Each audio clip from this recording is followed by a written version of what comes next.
Trainers, PokéProf Casey here, welcome back to a brand new video. So, a couple of days ago, Nintendo and the Pokemon Company randomly dropped two brand new videos for BDSP as well as Legends Arceus, without any warning, nothing. And it took all of us by surprise, and obviously there were a lot of stuff revealed in these videos that we weren't expecting. Well, no, of course we weren't expecting it. We didn't even expect the videos. But there were a lot of things that really took all of us by surprise. So in today's video, I'm not going to go over BDSP, but what's going on today? I can't talk. But in today's video, I'm going to go over Legends Arceus, a couple of things that you might have missed, and maybe just explain what is showcased within this video. So without any further ado, let's jump into it. So the first thing that I want to jump into is the riding Pokemon. Now, we have seen video clips of Weirdia, Braviary, and Basculegion being riding Pokemon. Now, what they did show in this video is that you actually call upon these Pokemon by using the Azure Flute. Now, we all know that this flute was originally used in Diamond and Pearl to summon Arceus. So now we actually use this to summon the riding Pokemon. And even if you listen in the video clip, I'll play it just now, you hear the sound that was in the intro in the Diamond and Pearl, I think, and even in Platinum games, where as soon as you pressed the start button, the sound played.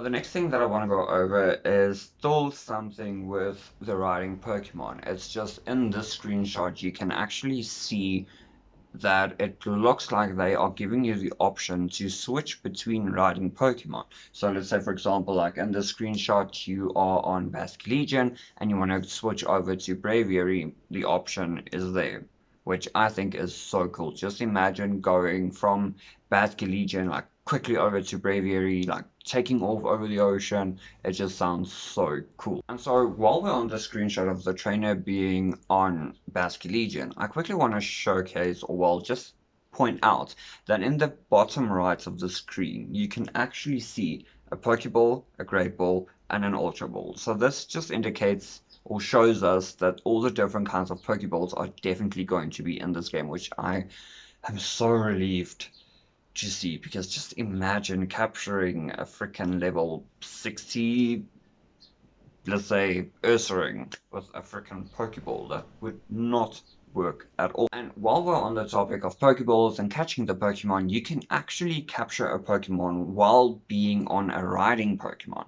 In this screenshot and in this video, you can see the protagonist that is on Basculegion throw a Pokeball at the Octillery while jumping in the air, which I found incredible, but I know that is not going to be the easiest thing to do. At this stage, nothing in this game is going to be easy to do, from my point of view. So next they started to show us more characters that we will encounter within this game. Obviously, first we had the Professor and, you know, all those, but now they're introducing us to the Wardens. And first we have Warden, I want to say Mia, but it's not correct. I think it's Mai. Warden Mai. Now, if you look at Warden Mai, she looks a lot like the girl that was in the anime, I think, that fell asleep in the boat that Brock saved. But if you also look at her, there is a Stangler on her leggings, on the left leg, our left. If you look at it, there is a Stangler on her leg. So that just shows to me that she is in charge of Weirdia and obtaining that Pokemon. Next up is, sorry, let me just, Iscan, which I believe is in charge of Basculegion, even if I'm not mistaken in some of the screenshots, and I think it's also on the website. If you look at his avatar and the drawing that they showcase there, you can actually see a Basculegion on his wristband, but I'll point something out as well now. Next we have Warden Leon, which obviously showcases the one, I think it's Clay from the Unova region, the gym leader. Now, if you look at Leon's wristband, you can actually see Cleavor, the new evolution for Scyther, which is the bug and rock type, which is very interesting that you can actually see like a symbol or something that showcases the Pokemon on the Wardens wristbands. And I mean, with the wristbands and everything, it's been interesting because it started with the Poketch and then it went over to the mega rings, and then the Z rings, and now the Gigantamax and Dynamax bands, and now obviously they have it here as well. Now this is Warden. I think it's Arizu. Arizu. I don't. I'm gonna get bashed for not knowing these names. But in any case, in all the sprites and arts that they have showcased from her, you cannot see who is on her wristband, which just tells me this is another Pokemon that we might know that might get another evolution form, just like Scyther's new evolution Cleavor, but whatever's on hers, we don't know. But she also looks a lot like Mars from Pokemon Diamond and Pearl. Now, before I continue, I forgot I already wanted to mention this. BirdKeeperToby mentioned everything about the wristbands in his one video. I'll leave the link in the description box down below, so please go and check out his video. He actually made a lot of sense in regards to that, and it's a bit much for my small brain to mention at this stage. But please go check out his video. He explains everything perfectly. So the next thing that they showcased is the crafting shop, where you will need certain items to make potions, pokeballs, whatever you are going to need within your journey. This is where you are going to do it. Just like in the screenshot, to make a potion, you need an orange berry and a medicinal leaf. So it actually shows you what items you need to craft certain items. Thank goodness for that, but I hope that we don't have to figure this out on our own. I mean, imagine you need to make a revive. What are you going to need to make a revive? I just hope that they're going to show us this for all the items and that we don't have to figure this out on our own.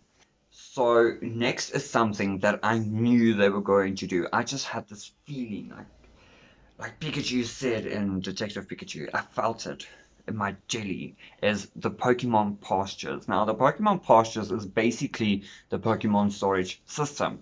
Now, it's an open area where, well, not an open area, it's like an area where you go to deposit your Pokemon that we know as a PC storage system. Now, obviously, this is just pastures. And I hope what I saw is true and that it's not just random Pokemon appearing, but it seemed like every single Pokemon that you put in the Pokemon posture they like appear in real life in the area, which kind of looked cool. So I hope it's not just random Pokemon of other people that's popping up there, but that it is actually yours. Now, the only reason that I know that this is not a Pokédex like some PokéTubers out there have speculated is if you look at the screenshots, you get 5, I think it's 6 Pokemon across and 5 lines down, which gives you 30. So that is 30 Pokemon that you can put into a pasture, just like in the Pokédex, like the PC storage system, you can store up to 30 Pokemon in a box. Exactly the same here. If you look at the top part, it says pasture 2. So just like the boxes, you got box 1 up until I think 32 or something. So that just shows to me that this is not the Pokédex, this is the storage system. Next, we're heading into character customization, which I am so happy for. I was so hoping that this was going to be in the game. Now, this screenshot indicates the hairdresser, where you can change your hairstyle, the hair color, as well as your eyebrows. Now, if you look at the screenshot, there's like certain, well, different kinds of hairstyles, but there's one that says the Survey Corpse style. It has like a little arrow, well, not like a hanger, like your clothing hangers next to it. Now that just shows to me that that is the style that literally goes, or typically goes, with the style of clothes that your protagonist is wearing. So you don't have to take that hairstyle, you can literally make it your own. But I'm so happy it's there. Character customization, we are going over to the clothing store. So in the clothing store, you can see that you can choose hats, shirts, pants, outfits, and accessories. Wait, hats, shirts, pants, outfits, shoes, and accessories. So it's not just complete outfits that your protagonist has to wear. You can literally customize it the way you want to. You can choose this shirt with these pants and those shoes and these accessories. It's not one complete outfit that you have to use. You can literally go crazy, and I'm so happy. Looking at this screenshot, they showcased about 6 different styles and outfits, also showcasing different hairstyles, hair colors, and eyebrow colors as well. So this just shows you that you have complete control over what you want your character or protagonist or whatever you want to call him, her, it to wear. Up is a feature that we've seen in a few games already. It was in, I think, an Ultra Sun and Ultra Moon, as well as X and Y. Now this is the photo booth slash photo studio where you take photos with your Pokemon, and I'm guessing that you will be able to save it to your console album, as well as share it with other people, maybe even create like a little album, whatever you want to do with it. I'm just very happy to see this. I think sometimes it's a cool thing to be able to take photos with your Pokemon. I mean, if they really existed in real life, which is going to happen one day. I'm putting it in the universe now. It's going to become a reality. They are going to be real. I think it would be amazing to actually be able to take photos with your Pokemon. So seeing this feature, big thumbs up from me. Next up, they showed a scene where Baneri's evolution form Lopunny uses a move against a tree, and a little combi pops out, and it says a wild combi leaped out at you, or something like that. So that just reminds me of the honey trees that we shook to get Pokemon out of them. The same in Sword and Shield, like the berry trees, where if you shook the tree too many times, a Pokemon would fall out. And then it took me back to the days of Heart Gold, Soul Silver, Crystal, Silver, Gold, you know, those days where you actually had a hidden move called Headbutt. And there were certain trees in the games where you could headbutt the tree and a Pokemon would fall out. So that just took me back to that. So this is going to be a way to find hidden Pokemon. So next is the screenshots of where I take you go to enter like the Cleavor challenge, or whenever you're going to encounter him or whatever. But one thing that really stood out to me in this screenshot was the fact that on top of these flags and the post and everything, there's statues of a Pokemon there. Now, to me personally, this resembles like Mudkip, maybe even Larvitar. It just looks like that, but it could even be like a different form of Mudkip. It could be a completely new Pokemon. We don't know. Maybe it's just some random statue again. So I really thought that that was interesting, even though it really looks like Mudkip, especially the one second from the left on the left-hand side of the screenshot. It really looks like Mudkip. So the final few points that I want to make is about the giant Pokemon, boss Pokemon, area protectors, whatever you want to call them. Now this was taken with the battle with Cleavor, which we know now is the evolution form of Scyther, who is a bug and rock type Pokemon. And the Pokédex entry says the Axe Pokemon. Now, one thing that I want to showcase here is in the beginning there is like a main HP bar on top of the screen, but later on it showcases a normal HP bar where you actually call out the Pokemon and battle it. So I'm wondering if you don't have to like maybe wear it out a bit, you know, tire it out. Maybe that's like a timer for you to do certain things to it to make it, you know, weaker, whatever, to go into battle mode. Just like within Let's Go Eevee and Let's Go Pikachu, when you went against Moltres, Articuno, Zapdos, as well as Mewtwo, you had to battle them before it went over in the capture phase. So I wonder if this could maybe be like the same kind of thing. Now, one thing that I've also noticed in regards to these scenes that they showcase Cleavor is, in some of the scenes he looks normal. There's no light coming out of him or showcased in any way, shape and or form. It's literally just the normal him, and where in others you see the light around him, where we In the screenshots released months and months and months and months and months ago, we didn't know which kind of Pokemon it was because of the lights that were showcased so badly. Now, one thing that I've noticed about this light, now, thinking back to the Azure Flute, and I said that, you know, it was used to control Arceus.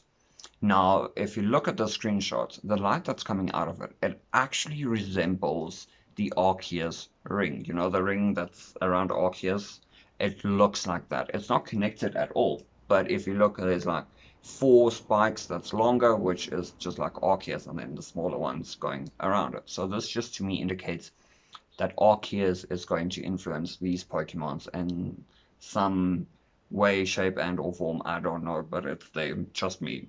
Whoops, skills. Arceus is influencing them, and I think that you need to use this new item showcased in the bottom right of this screenshot called the Forest Balm. Now it's a new item. It's in a bag.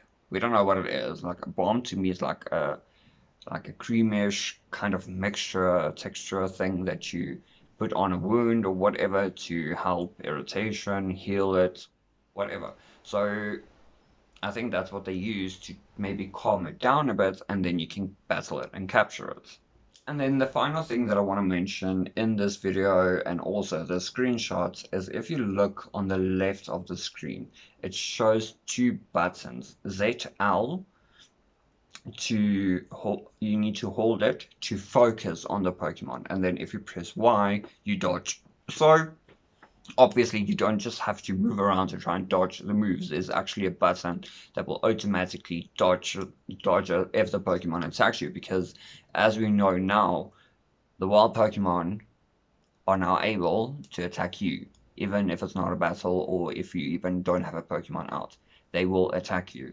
So it's a good thing that we can dodge these moves, especially if it's like a boss battle. Good job, trainers. That's all I have for today's video. I hope you guys enjoyed it. I hope I shed some light on information that you might have missed, stuff that you didn't know. I really hope that you enjoyed this video. If you did, hit that like button. Comment down below what you learned. Is there something that I missed that I need to learn? And if you really want to, please hit that subscribe button and become part of our Pokemon Master group, fandom, specialist, whatever you want to call it. I would love you to join the family. So thank you so much for all the love and support, and I will see you in the next one. Bye guys.